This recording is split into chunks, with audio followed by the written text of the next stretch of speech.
Bonjour et bienvenue à l'invité de Thierry. Nous sommes aujourd'hui à Genève dans le cadre du Salon du Champagne. Nous avons le plaisir d'accueillir Monsieur Antoine Roland Bilcard. Bonjour Monsieur Bilcard. Bonjour. Vous faites partie de la sixième génération et votre maison a été créée, si j'ai bonne mémoire, en 1818.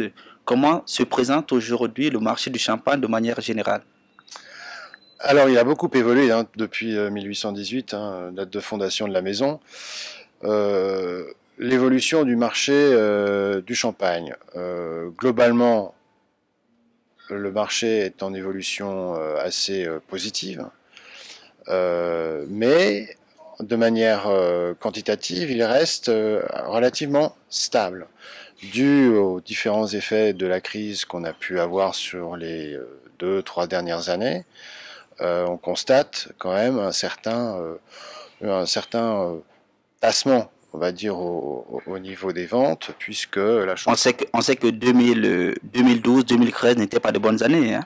C'est pas que c'était pas des très bonnes années, c'était des années qui étaient difficiles en termes de tissu économique.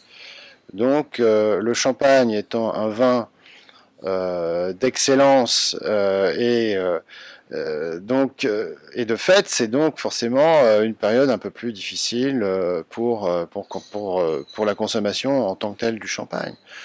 Mais ça reste évidemment, le champagne reste un vin d'exception, comme la région est également est d'exception. On représente la noblesse dans les vins mousseux effervescents aujourd'hui. Cela n'empêche quand même qu'aujourd'hui, on remarque également une grande concurrence, par exemple, au niveau du Chili, au niveau, par exemple, des États-Unis et même de la Chine. Est-ce que vous n'avez pas peur de cette concurrence, vous? Non, on n'a pas à avoir peur parce que la Champagne est unique. La Champagne est unique, c'est une région qui a sa particularité territoriale, de terroir, que, comme vous l'avez dit, ni la Chine, ni les États-Unis, ni l'Amérique du Sud ne peut copier. C'est un terroir très particulier, très délimité, avec un sol et un climat qui sont à part. Donc non, on n'a absolument aucune crainte à avoir de ces régions-là. Alors, parlant toujours de territoire, la Champagne, c'est 34 000 hectares. Donc, ça veut dire que si vous voulez faire des marges plus tard, ce ne sera pas au niveau des volumes, c'est peut-être au niveau de la qualité. Il faut bien comprendre une chose. 34 000 hectares, c'est pour l'instant ce qu'on appelle la zone d'appellation dans laquelle le champagne, le vin de champagne est fabriqué. Maintenant, on envisage depuis déjà un certain temps ce qu'on appelle une extension de l'appellation. Mais pour l'instant, dû justement aux effets de la crise, c'est pas non seulement une idée qui est restée dans les tiroirs, mais je veux dire quelque part, elle est là. Mais pour l'instant, ça n'est pas encore mis véritablement en œuvre. Et il est clair et évident que l'atout et l'avantage de la Champagne est plutôt de tirer vers la qualité de ces vins pour faire justement la différence avec les autres zones de production, de façon à pouvoir générer peut-être plus de profit, donc plutôt que de la qualité, que de la quantité. Vous êtes ici présent aujourd'hui à Genève. Vous allez nous présenter peut-être plusieurs de vos grands crus.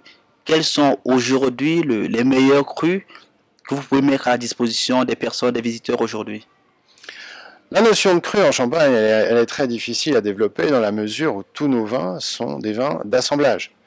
Donc ces vins d'assemblage, c'est quoi? C'est des compositions justement de différents crus, qui soient grands crus, qui soient premiers crus, et qui vont constituer l'élaboration d'une cuvée. Une cuvée, ça peut être une vingtaine, une trentaine de crus, avec des assemblages différents, de cépages différents, d'années différentes. Pourquoi? Parce qu'on utilise aussi beaucoup de vins de réserve pour constituer les cuvées.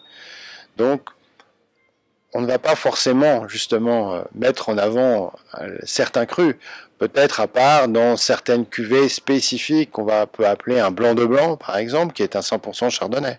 En d'autres termes, tous les crus de vos maisons seront présents aujourd'hui alors? Tous les crus sont présents dans nos cuvées, quasiment. Vous vous rendez compte, dans une bouteille, on arrive à glisser plus de 32 crus. Pourtant, une bouteille, ça fait jamais que 75 centilitres. Mais oui, il y a une image, il y a une touche de couleur de chaque cru dans les assemblages.